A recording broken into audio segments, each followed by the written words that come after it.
Buenos días, hermanos. Sean bienvenidos a la escuela dominical. Seguimos estudiando el libro del profeta Daniel y hemos entrado a la segunda sección del libro, una sección bastante pintoresca, muy interesante, porque la primera sección, que abarca del capítulo 1 al capítulo 6, es una sección histórica que toca aspectos relevantes de la vida del profeta Daniel y cómo éste interactuó con los reinos de los caldeos y los medo-persa. Pero la segunda sección, la cual vamos a iniciar hoy, es una sección que abarca del capítulo 7 al capítulo 12, que comparte un género peculiar con algunos otros documentos, un género que es conocido en la literatura judía y cristiana como género apocalíptico. Este género es muy interesante porque busca plasmar el mensaje de Dios a través de visiones, a través de sueños, a través de la intervención de ángeles. Y una de las características que predominan en este género es el uso de símbolos conocidos para aquellos que están relacionados con el lenguaje, pero que a través de estos símbolos Dios va a buscar transmitirnos el mensaje de Dios para su pueblo. Por otra parte, debemos mencionar que este tipo de género regularmente se manifiesta en tiempos de mucha persecución. Así como Daniel estaba sufriendo el cautiverio juntamente con los judíos, y así como los cristianos de Asia Menor en el Nuevo Testamento van a sufrir persecución a manos del emperador, este tipo de género literario surge en ese tipo de circunstancias, cuando hay personas que están subyugando o maltratando al pueblo de Dios. La finalidad es que a través de los símbolos el mensaje de Dios sea una revelación, pero también sea un misterio para aquellos que persiguen al pueblo de Dios.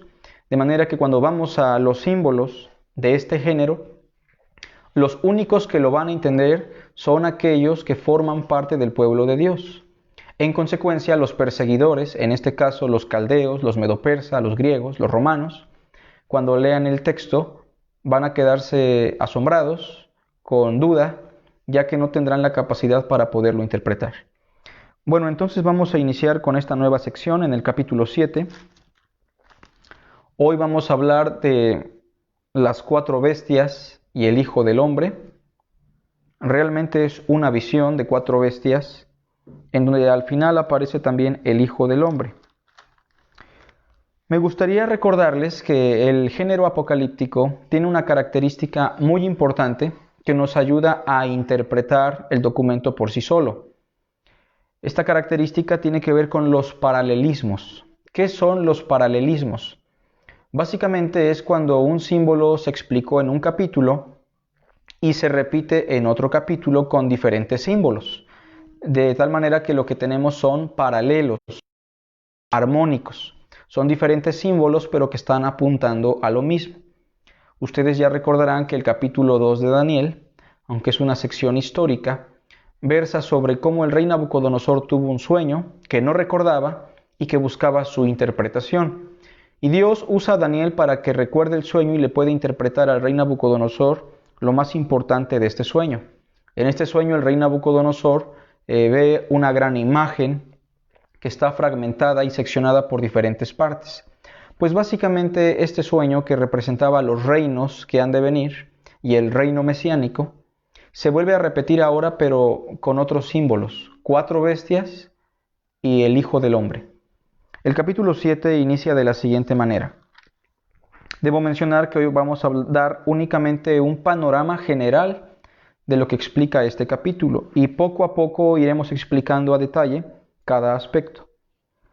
Dice el verso 1 del capítulo 7: En el primer año de Belsasar, rey de Babilonia, tuvo Daniel un sueño y visiones de su cabeza mientras estaba en su lecho.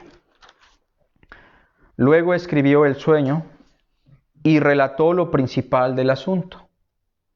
Daniel dijo: Miraba yo en mi visión de noche, y he aquí que los 4 vientos del cielo combatían en el gran mar, y 4 bestias grandes, diferentes la una de la otra, subían del mar. Verso 4. La primera era como león, y tenía alas de águila. Yo estaba mirando hasta que sus alas fueron arrancadas, y fue levantada del suelo, y se puso enhiesta sobre los pies a manera de hombre, y le fue dado corazón de hombre. Y he aquí otra segunda bestia, semejante a un oso, la cual se alzaba de un costado más que del otro, y tenía en su boca 3 costillas entre los dientes. Y le fue dicho así: levántate, devora mucha carne. Después de esto miré, y he aquí otra semejante a un leopardo, con 4 alas de ave en sus espaldas. Tenía también esta bestia 4 cabezas, y le fue dado dominio.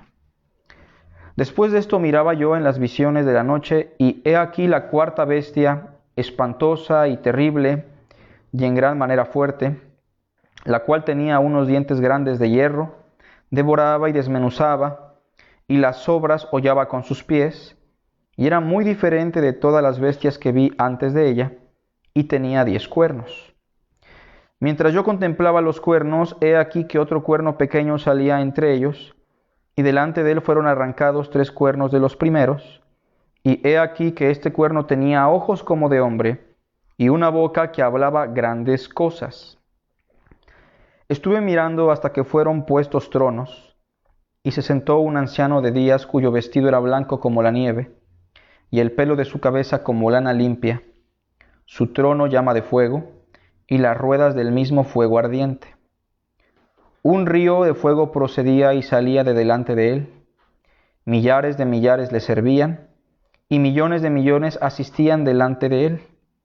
El juez se sentó y los libros fueron abiertos. Entonces miraba a causa del sonido de las grandes palabras que hablaba el cuerno. Miraba hasta que mataron a la bestia, y su cuerpo fue destrozado y entregado para ser quemado en el fuego. Habían también quitado a las otras bestias de su dominio, pero les había sido prolongada la vida hasta cierto tiempo. Miraba yo en la visión de la noche, y he aquí con las nubes del cielo venía uno como un hijo de hombre, que vino hasta el anciano de días, y le hicieron acercarse delante de él. Y le fue dado dominio, gloria y reino, para que todos los pueblos, naciones y lenguas le sirvieran.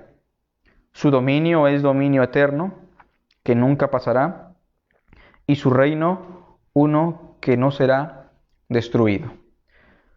Hasta ahí la lectura.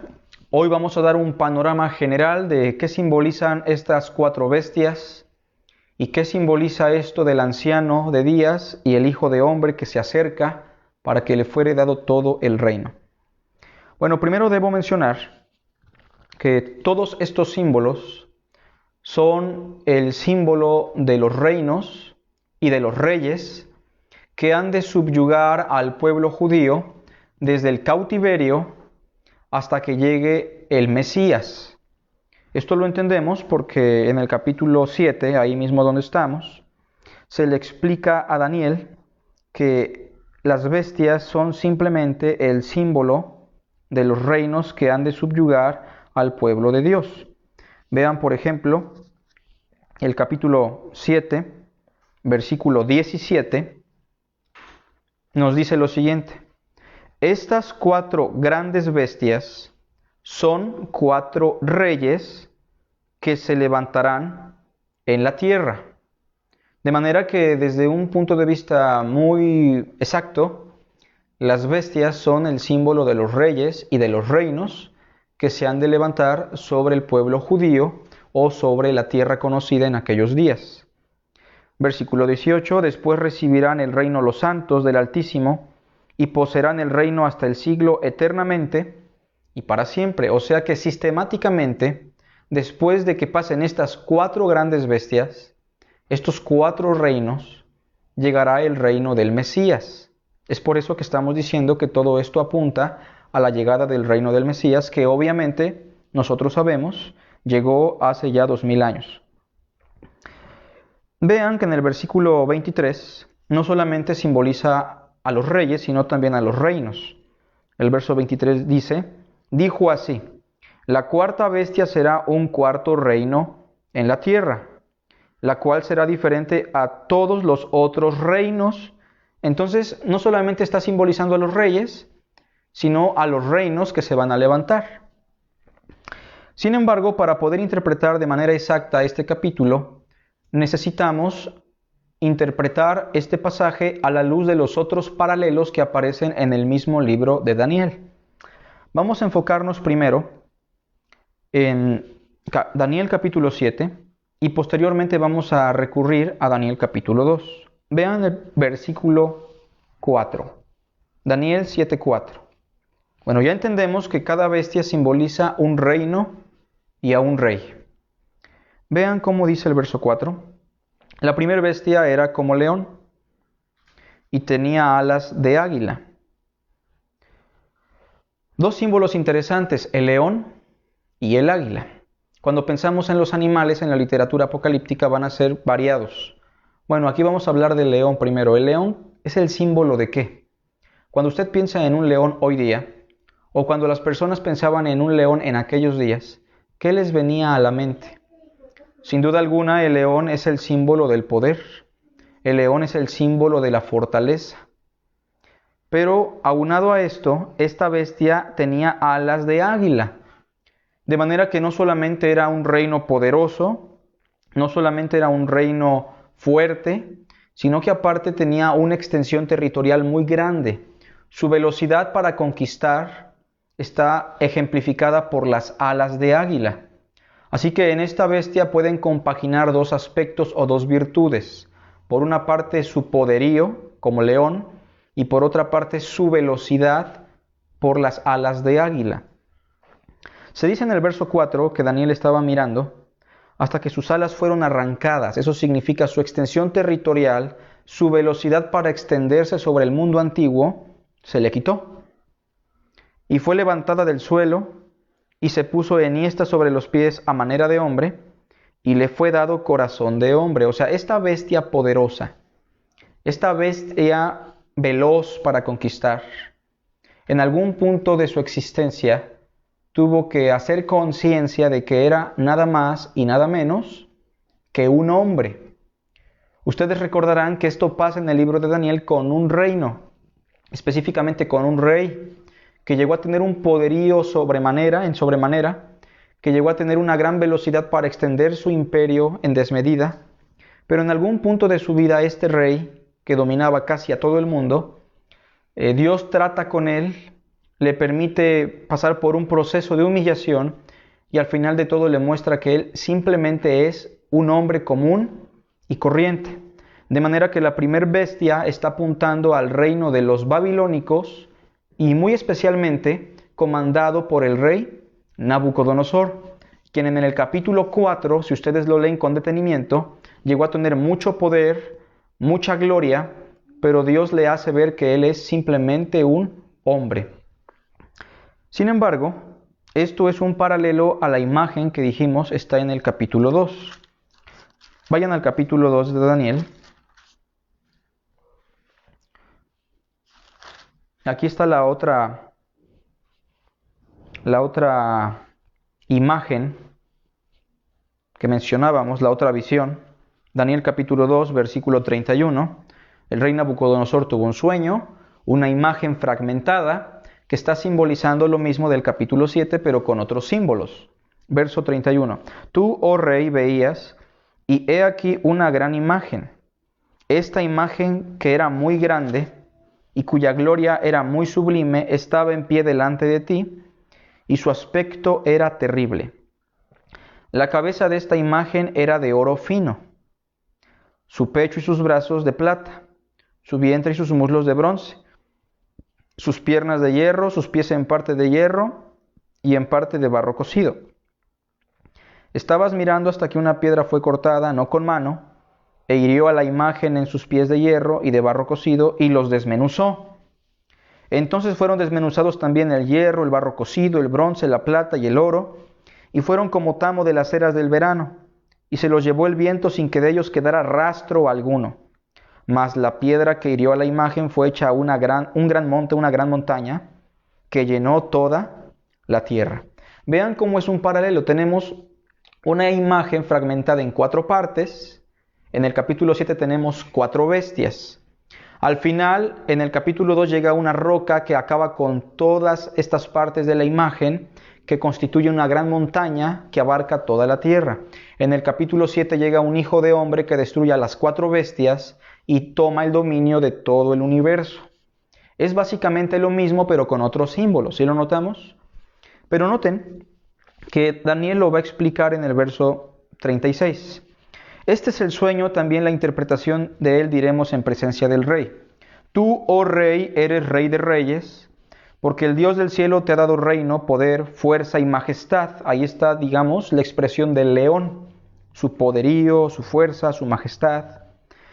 Y donde quiera que habitan hijos de hombres, bestias del campo y aves del cielo, Él los ha entregado en tu mano. Vean, la extensión territorial de Nabucodonosor abarcaba muchísimo.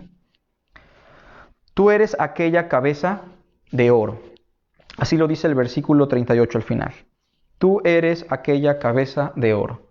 Entonces la primer bestia que tenemos en el capítulo 7, simbolizado en el versículo 4 con el león y alas de águila, que en un momento se pone de pie como hombre y le fue dado corazón de hombre, es el símbolo del imperio babilónico comandado por el rey Nabucodonosor. La fecha exacta no la tendríamos, pero una fecha muy aproximada sería del año 605 a.C., en la batalla de Carquemis, cuando se consolida como el emperador de los babilonios, hasta el 539, cuando los medo-persa llegan y destruyen el reino de los babilónicos, en el capítulo 5 de Daniel. De manera que la primera bestia está simbolizando al reino de los babilonios, comandado por el rey Nabucodonosor. En el verso 5 tenemos una segunda bestia. Una segunda bestia que tiene otras características. Dice el verso 5. Y he aquí otra segunda bestia, semejante a un oso, la cual se alzaba de un costado más que del otro, y tenía en su boca 3 costillas entre los dientes. Y le fue dicho así: levántate, devora mucha carne. Esta segunda bestia está simbolizada por un oso. Tenemos que hacernos una pregunta. ¿Qué animal es más feroz? Noten, la pregunta no es ¿qué animal es más fuerte?, sino ¿qué animal es más feroz, más salvaje? ¿Un león o un oso? En definitiva, es el oso.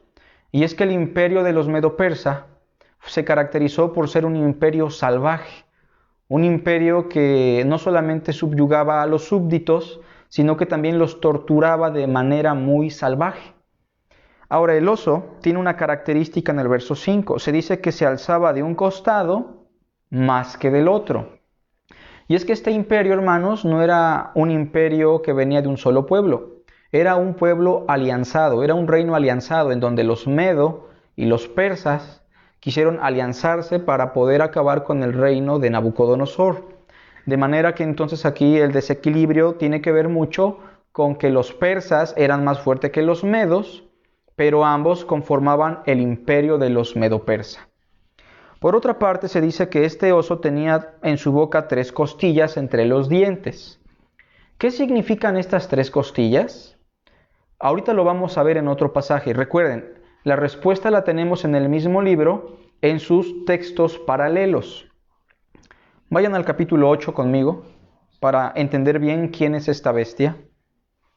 Capítulo 8, verso 1, inicia diciendo: En el año 3 del reinado del rey Belsasar, me apareció una visión a mí, Daniel, después de aquella que me había aparecido antes. Y cuando la vi, yo estaba en Susa, que es la capital del reino en la provincia de Elam. Vi pues en visión, estando junto al río Ulai. Verso 3 del capítulo 8. Alcé los ojos y miré, y he aquí un carnero que estaba delante del río, y tenía 2 cuernos. Y aunque los cuernos eran altos, uno era más alto que el otro, y el más alto creció después. Vi que el carnero hería con los cuernos al poniente, al norte y al sur, y que ninguna bestia podía parar delante de él, ni había quien escapase de su poder. y hacía conforme a su voluntad y se engrandecía. Aquí en el capítulo 8 Daniel tiene otra visión, pero aquí lo que ve es un carnero. A ver, vean las características de este carnero, hermanos. Este carnero tiene dos cuernos, ¿no? Los cuernos de alguna manera están representando su poderío. Pero ¿qué característica tenían estos dos cuernos? Es importante notar eso. Dice el versículo 3 que estos cuernos eran altos, pero uno era más alto que el otro. Hay un desbalance, hay un desequilibrio, ¿sí lo notan? Es lo mismo que pasaba con el oso. El oso se alzaba de un lado más que del otro.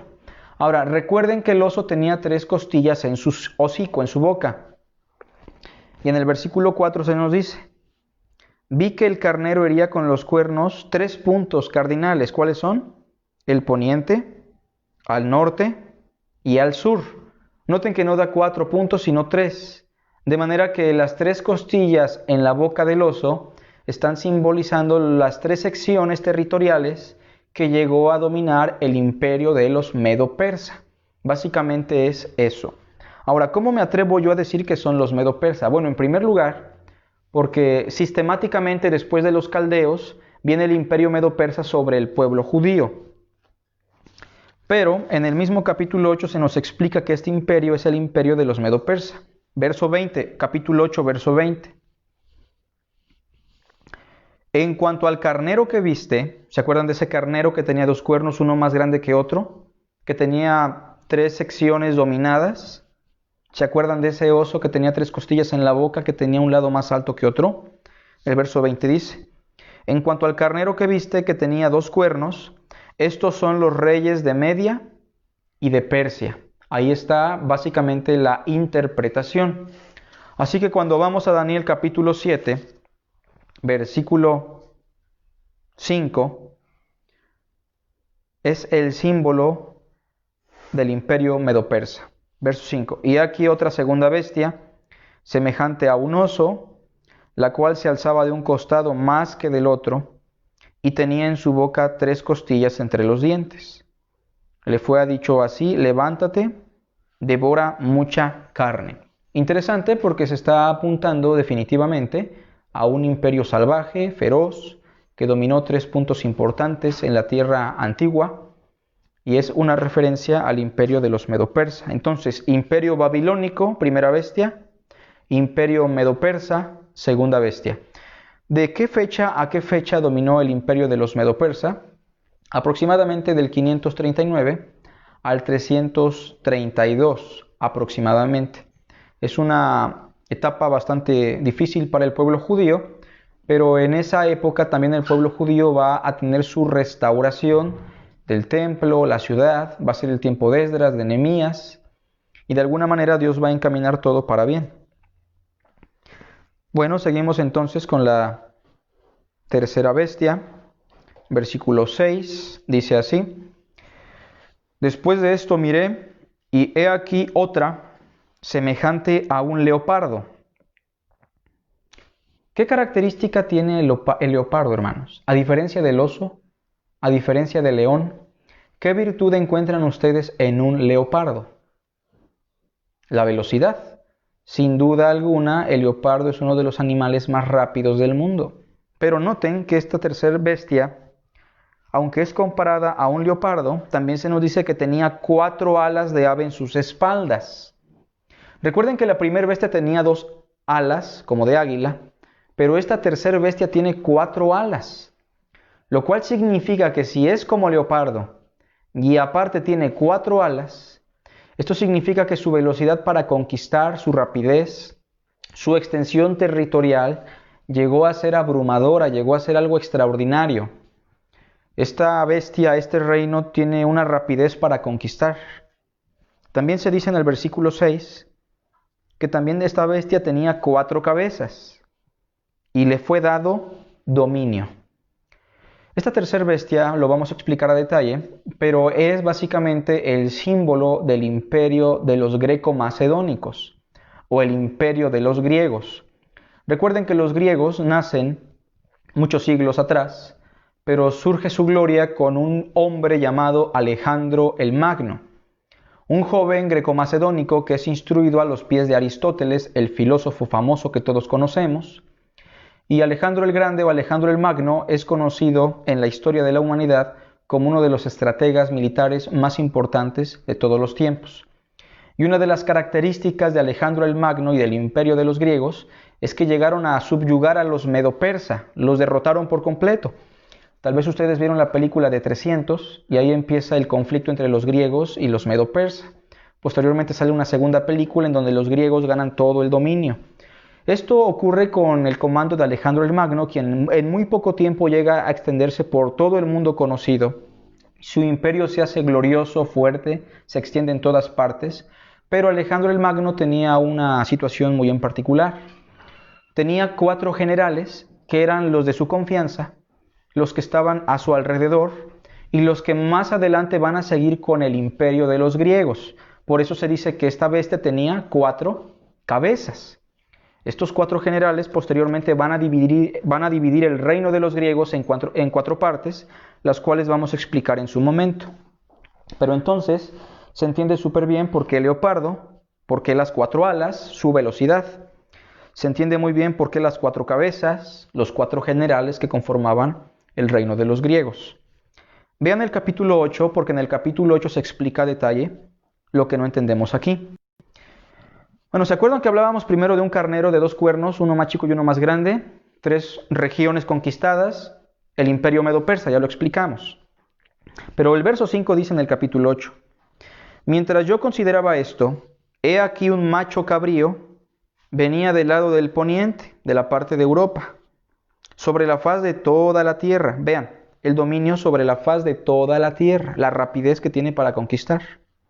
Sin tocar tierra, significa que venía casi volando, como lo dice del leopardo con 4 alas. Y aquel macho cabrío tenía un cuerno notable entre sus ojos. Ese cuerno lo debemos recordar. Vino hasta el carnero de 2 cuernos, el imperio medo-persa, que yo había visto en la ribera del río, y corrió contra él con la furia de su fuerza. Y lo vi que llegó junto al carnero y se levantó contra él y lo hirió, y le quebró sus 2 cuernos, o sea, el imperio de los griegos acabó con el imperio medo-persa.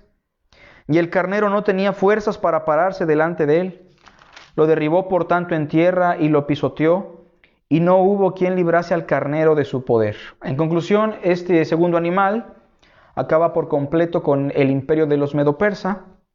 Pero el verso 8 dice, y el macho cabrío se engrandeció sobremanera, pero estando en su mayor fuerza, aquel gran cuerno fue quebrado. Algo curioso del imperio de los griegos es que cuando llegaron a su mayor fuerza, a su gloria más grande, muy joven, en los años 25 o 26, muere el rey Alejandro el Magno de una enfermedad y muy joven no deja descendencia y entonces el reino se ve afectado por su muerte.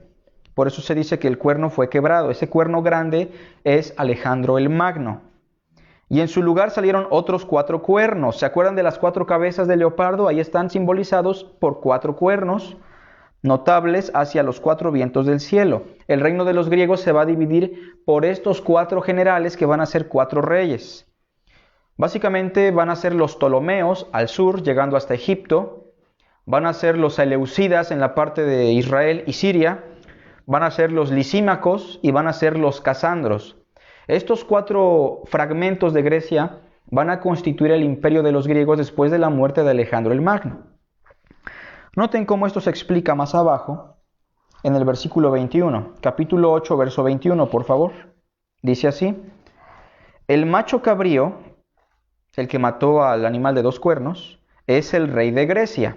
Vean, Alejandro el Magno. Y el cuerno grande que tenía entre sus ojos es el rey primero. Ese cuerno que se quiebra, ese cuerno que sale entre sus ojos es Alejandro el Magno. Y en cuanto al cuerno que fue quebrado, verso 22, y sucedieron 4 en su lugar, significa que 4 reinos se levantarán de esa nación. Estamos diciendo los Ptolomeos, los Seleucidas, los Lisímacos, los Casandros, 4 reinos que constituyen el reino de los griegos. Esto va a ocurrir en el periodo intertestamentario, cuando se levanta Antíoco Epífanes. Él viene del reino de los Ptolomeos o de los Seleucidas, no recuerdo bien el dato. Pero Antíoco Epífanes causa estragos, siendo un griego, un rey griego, y básicamente está apuntando a esto. Entonces, teniendo ya en cuenta un panorama más general, la primera bestia abarca del 605 al 539, es Nabucodonosor, el reino de los caldeos. La segunda bestia, simbolizada por el oso, es el imperio de los Medo-Persa, del 539 al 332. La tercera bestia es el símbolo del imperio greco-macedónico, comandado por Alejandro el Magno, posteriormente por sus 4 generales, quienes van a fragmentar el imperio en 4 partes: los Ptolomeos, los Seleucidas, los Lisímacos y los Casandros. De manera que ya tenemos de manera general quiénes son estas primeras 3 bestias. Pero ahora vamos a examinar un poquito la cuarta bestia, solo un poquito. Después de esto miraba yo en las visiones de la noche, y he aquí la cuarta bestia, espantosa y terrible, y en gran manera fuerte, la cual tenía unos dientes grandes de hierro, devoraba y desmenuzaba, y las sobras hollaba con sus pies, y era muy diferente a todas las bestias que vi antes de ella, y tenía 10 cuernos. Esta bestia no es simbolizada por ningún animal, pero por lo que notamos, en el capítulo 7 Daniel queda espantado por esta cuarta bestia. El símbolo del hierro va a aparecer también en el capítulo 2 cuando se dice que la estatua tenía pies de hierro. Es el símbolo del imperio que va a suceder al imperio de los griegos. Es el imperio de los romanos. Pero noten que este imperio es espantoso, es terrible, en desmedida más fuerte que cualquier otro imperio que se ha mencionado. Y algo peculiar es que tiene 10 cuernos. Estos 10 cuernos se entienden en el mismo capítulo como los reyes del imperio, los reyes que van a surgir de este reino. Verso 8. Mientras yo contemplaba los cuernos, he aquí que otro cuerno pequeño, el número 11, salía entre ellos. Y delante de él fueron arrancados 3 cuernos de los primeros, y he aquí que este cuerno tenía ojos como de hombre, y una boca que hablaba grandes cosas. Algunas personas que son partidarias del sistema futurista dicen que se habla del anticristo. En cierta medida tienen razón, porque este personaje sí es un anticristo. Es un rey perverso que va a hablar grandes cosas, que va a hablar blasfemias, que va a perseguir a los santos. Sin embargo, debemos mencionar que esto ya ocurrió años atrás.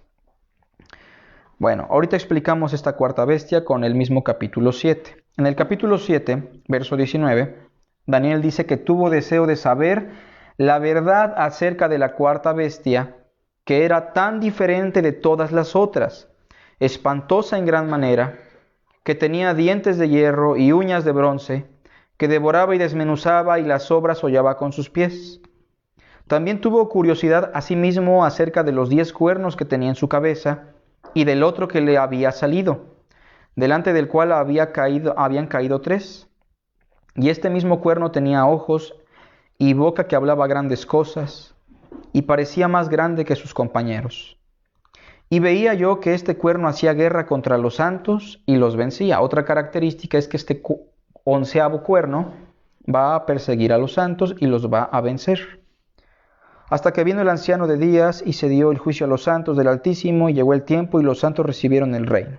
Bueno, verso 23. Dijo así: la cuarta bestia será un cuarto reino en la tierra, el cual será diferente de todos los otros reinos. Y a toda la tierra devorará, trillará y despedazará.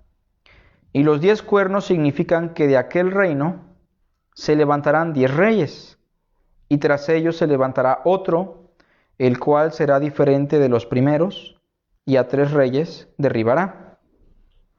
Y hablará palabras contra el Altísimo, y a los santos del Altísimo quebrantará, y pensará en cambiar los tiempos y la ley, y serán entregados en su mano hasta tiempos y medio tiempo. Pero se sentará el juez y le quitarán su dominio para que sea destruido y arruinado hasta el fin. Y que el reino y el dominio y la majestad de los reinos debajo de todo el cielo sea dado al pueblo de los santos del Altísimo, cuyo reino es reino eterno, y todos los dominios le servirán y obedecerán. Aquí fue el fin de sus palabras. En cuanto a mí, Daniel, mis pensamientos me turbaron y mi rostro se demudó, pero guardé el asunto en mi corazón. Bueno, el reino número 4, que es un reino diferente, se dice que tiene 10 cuernos, los cuales explican como 10 reyes que van a surgir. Cuando nosotros hacemos el conteo de los reyes de Roma, el primer emperador, estrictamente hablando, sería Octavio Augusto. Es el primer emperador que le dio la época de oro a los romanos. En segundo lugar, va a quedar en su lugar un hombre llamado Tiberio. Tiberio se va a caracterizar por ser un hombre corrupto, un pedófilo, que va a violar a los niños en Capri, en una de sus islas favoritas. La gente lo va a odiar. Y posteriormente va a llegar el número 3, que sería Calígula. Calígula es conocido en la historia como un emperador loco. Era un hombre que odiaba mucho al judaísmo y, entre otras cosas, tenía una especie de demencia. Él quería que uno de sus caballos formaran parte del Senado de la República Romana, o del Imperio en ese momento. Después de Calígula surge un hombre llamado Claudio. Después Claudio se casa con una mujer llamada Agripina, la cual tiene un hijo llamado Nerón, quien por influencia de su madre va a sustituir después de Claudio y va a tomar el lugar en el trono. Este hijo se va a llamar Nerón, es el que mató a los cristianos en Roma en la década de los 60, los quema como antorchas, y entonces se provoca la primera persecución. Cuando Nerón está en el gobierno en Roma, se produce la rebelión de los judíos en la época de los 60 después de Cristo, y entonces cuando él muere se ve una fractura en el imperio. Parece que el imperio va a ser destruido. Muchos pueblos empiezan a rebelar, empiezan las revoluciones. Sin embargo, hay 3 hombres que quieren tomar el trono en el año 68. Galba, Otón y Vitelio. Estos 3 quisieron tomar el poder, sin embargo fueron destruidos de manera inmediata. Por eso el capítulo dice que 3 de ellos cayeron. Después de Galba, Otón y Vitelio queda Vespasiano, que es el número 9, quien destruye el templo de Jerusalén en el año 70 como emperador. Su hijo Tito es quien lo destruye, realmente él ejecuta la orden. Y después de la muerte de Vespasiano queda en su lugar su hijo Tito, quien únicamente va a vivir 2 años como emperador. Entonces ahí tenemos a los 10 reyes que van a surgir del Imperio Romano. Octavio Augusto, Tiberio, Calígula, Claudio, Nerón, Otón, Galba, Vitelio, Vespasiano y Tito. Pero el que nos interesa es el número 11. Ese cuerno pequeño que persigue a los santos, que habla blasfemias, que está en contra de Dios, que quiere cambiar los tiempos. Cuando muere Tito llega un 11º emperador que se conoce como el emperador Domiciano. Domiciano ya ha sido mencionado bastante en los estudios que hemos tenido sobre Apocalipsis, pero debemos mencionar que Domiciano fue un hombre que se proclama a sí mismo en su momento como Dominus et Deus Nostri, lo cual significa Señor y Dios nuestro. Hace que todas las personas que están subyugadas a su imperio le rindan culto y adoración. En las entradas de las ciudades importantes había su imagen con incienso para que al entrar le adoremos, le rindiéramos culto. Y si así lo hacíamos, nos marcaban en la frente o en la mano, muy probablemente con el término Dominus et Deus Nostri. Con este sello se podía comprar y vender en las ciudades de la provincia de Roma, y esto provocaba que entonces los cristianos fueran perseguidos. Domiciano se caracterizó por provocar una persecución encarnizada en contra del cristianismo. Mató a muchos cristianos, mató a muchos judíos, y entre otras cosas empezó a blasfemar el nombre de Dios. Domiciano básicamente es el emperador que está palpable en tiempos de Juan, y es el cuerno número 11 del cual se nos habla.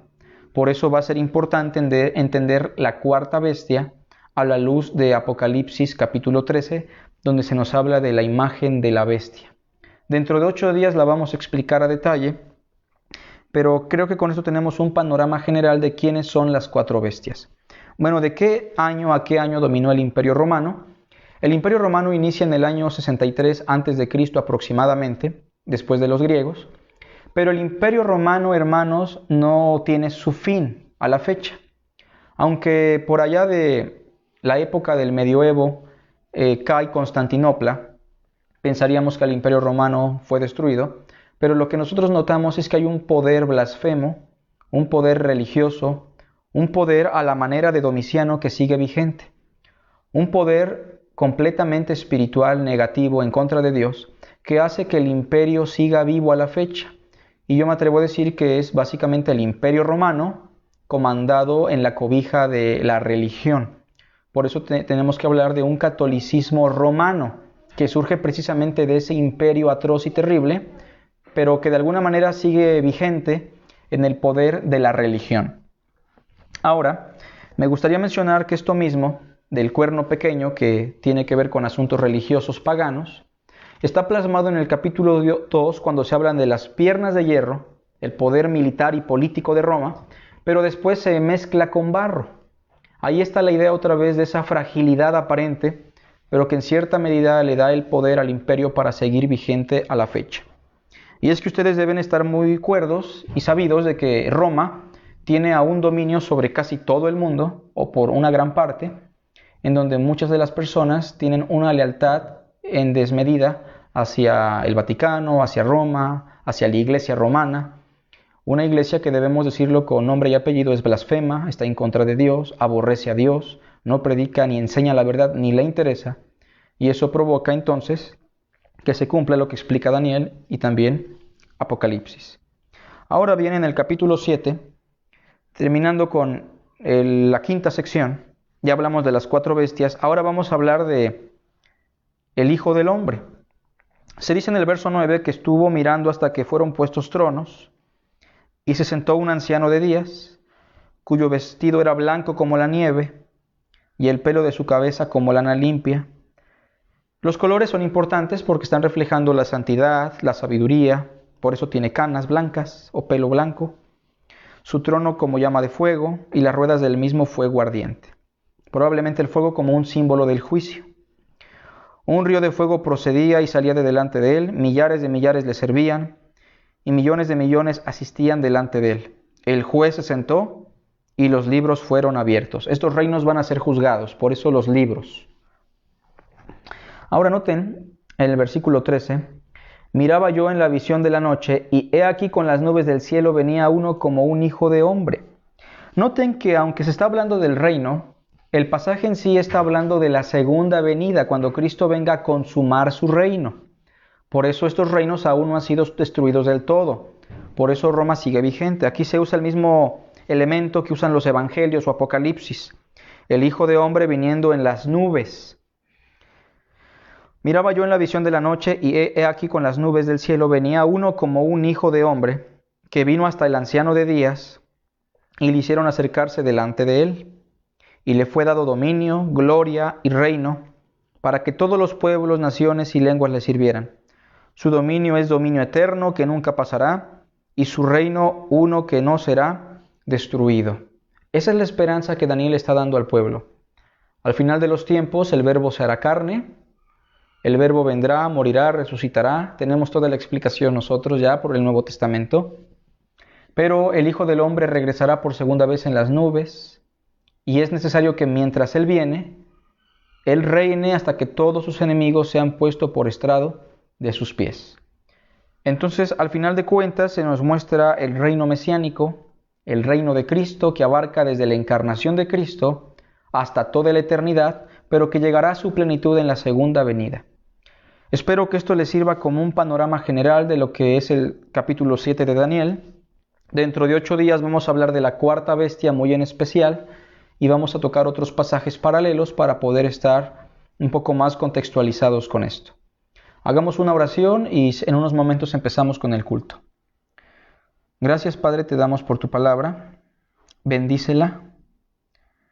Permite que produzca fruto en el corazón de tu pueblo. Y gracias por mostrarnos que tu palabra es inspirada, es infalible, es suficiente, porque solamente tú puedes anunciar el porvenir. Con exactitud nos dices qué ha de acontecer, Señor. Y aunque nosotros ya no vivimos estas experiencias, el pueblo judío sí lo vivió, y pudieron ver tu fidelidad, Señor. Pudieron ver cómo tú les anunciabas de antemano lo que iba a pasar con ellos. Gracias, Señor, porque todos estos reinos un día serán desplazados por el reino de Cristo en plenitud, y por eso damos gracias. Bendito seas en el nombre de Cristo. Amén.